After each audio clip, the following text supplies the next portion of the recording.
السلام علیکم۔ دیسی نسخے چینل کی جانب سے آپ کی خدمت میں ایک معلوماتی ویڈیو کے ساتھ حاضر ہیں۔ آج ہم آپ کو ایک لذیذ پھل آڑو کے متعلق معلومات فراہم کریں گے۔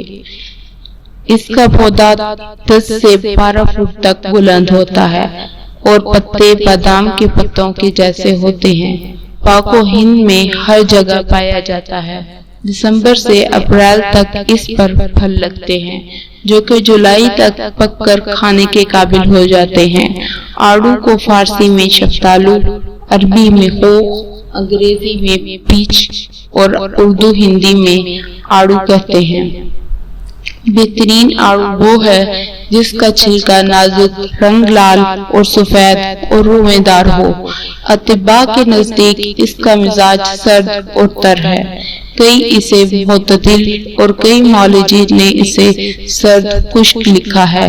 جدید میڈیکل تحقیقات کے مطابق اس میں پانی 80 سے 90% اور کاربوہائیڈریٹس کی مقدار 5 سے 10% تک ہوتی ہے۔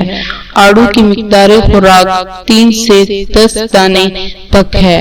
آڑو خون کی حرارت کو کم کرتا ہے، دماغ کو طاقت دینے اور خون پیدا کرنے کے لیے مفید ہے۔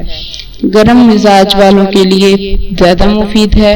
بھوک بڑھاتا ہے، جسم کو موٹا کرتا ہے۔ آڑو کو بنا چھیلے دھو کر استعمال کرنا زیادہ مفید ہے۔ بواسیر اور جریان کے لیے بہت زیادہ مفید ہے۔ اب ہم آپ کے سامنے آڑو سے بننے والے مجرب نسخہ جات بیان کرتے ہیں، جنہیں بنا کر آپ فائدہ اٹھا سکتے ہیں۔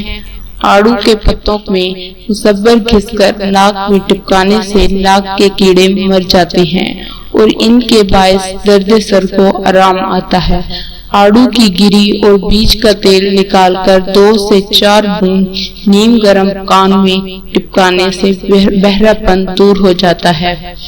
آڑو کے 3 پتے 1 عدد کالی مرچ کے ساتھ گھوٹ کر صبح کے وقت پلانے سے پرانا موسمی بخار دور ہو جاتا ہے۔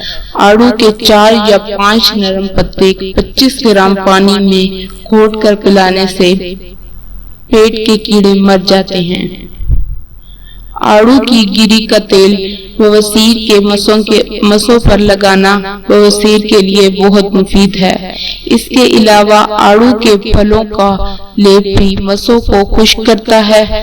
130 ملی گرام بھنی ہوئی ہینگ کو 25 گرام آڑو کے پھل کے رس میں چھڑک کر پلانا پیٹ کے کیڑوں کے لیے بے حد مفید ہے۔ اس کے پتوں کو پیس کر بغل میں مل کر گرم پانی سے دھونے سے بغل کی بدبو سے نجات ملتی ہے۔ آڑو کا استعمال پیشاب میں شکر آنے کے لیے بے حد مفید ہے، لہذا آڑو کا استعمال شوگر کے مریضوں کے لیے بہت ہی فائدہ مند ہے۔